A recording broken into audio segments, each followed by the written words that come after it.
After his girlfriend betrayed him for the strongest SSS rank hunter, he regressed to day 1 with knowledge of every future disaster.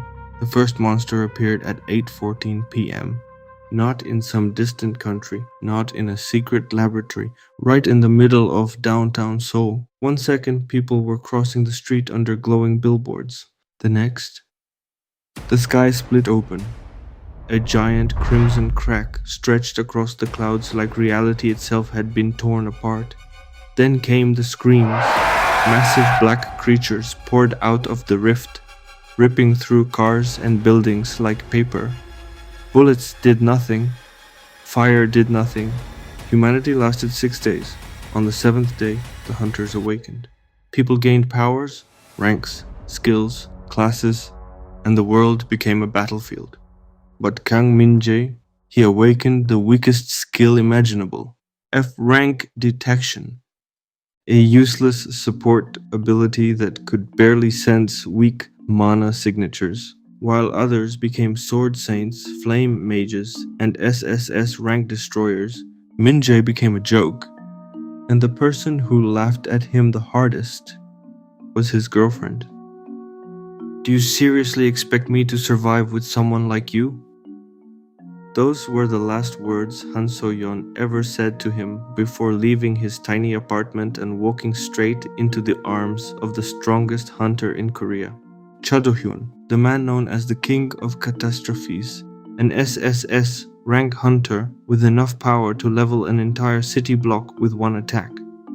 Min-jae still remembered the way Do-hyun looked at him that night. Not with hatred, not even disgust, just pity. Like Min-jae wasn't even worth seeing as a rival. And honestly, he wasn't. Years passed. The apocalypse grew worse. Dungeon gates swallowed entire cities. Food became currency. Humanity split into the powerful and the forgotten. And Min-jae survived the only way weak people could. Running, hiding, scavenging, watching everyone around him die, until eventually, even So-yeon died. Abandoned during a dungeon collapse by the very man she chose over him. The strongest hunter in Korea had sacrificed hundreds of civilians just to save himself, including her. That was the day Min-jae realized the truth. The world wasn't ruled by monsters. It was ruled by powerful people, and weak people were simply fuel. 10 years after the apocalypse began, humanity stood on the edge of extinction. Only 3 cities remained. The sky was permanently dark, and somewhere beyond the final gate, something waited, something even the SSS ranks feared. Min-jae saw it with his own eyes. A creature larger than a mountain descending from the crimson sky, while entire hunter armies were erased in seconds. That day, the last defense line collapsed. Do-hyun ran.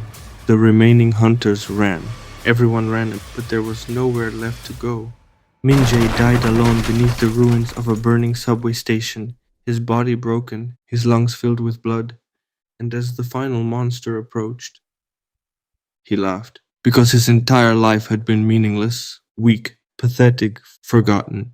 Then the world went white. A cold, mechanical voice echoed through the darkness. Requirement fulfilled. Unique condition achieved. The final survivor has been recognized. Beginning regression. Min-jae opened his eyes. Bright sunlight hit his face. Birds chirped outside his window. For several seconds, he couldn't breathe. The cracked ceiling, the old fan, the cheap apartment, his apartment, before the apocalypse, before the gates, before betrayal. Slowly, Min-jae looked toward the calendar hanging beside his desk. June 3rd. One day before the world ended. His hands began shaking violently. No way. He grabbed his phone. The date was real. He had returned. Not years earlier, not months earlier.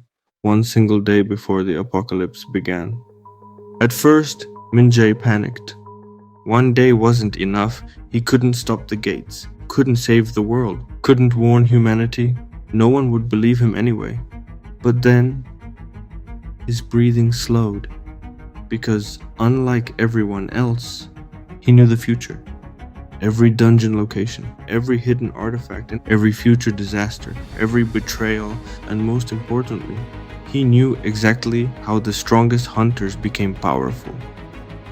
Because luck decided everything during the first month of the apocalypse, and Minjae knew where all that luck was hidden. A slow smile spread across his face. For the first time in 2 lifetimes, Kang Minjae felt hope.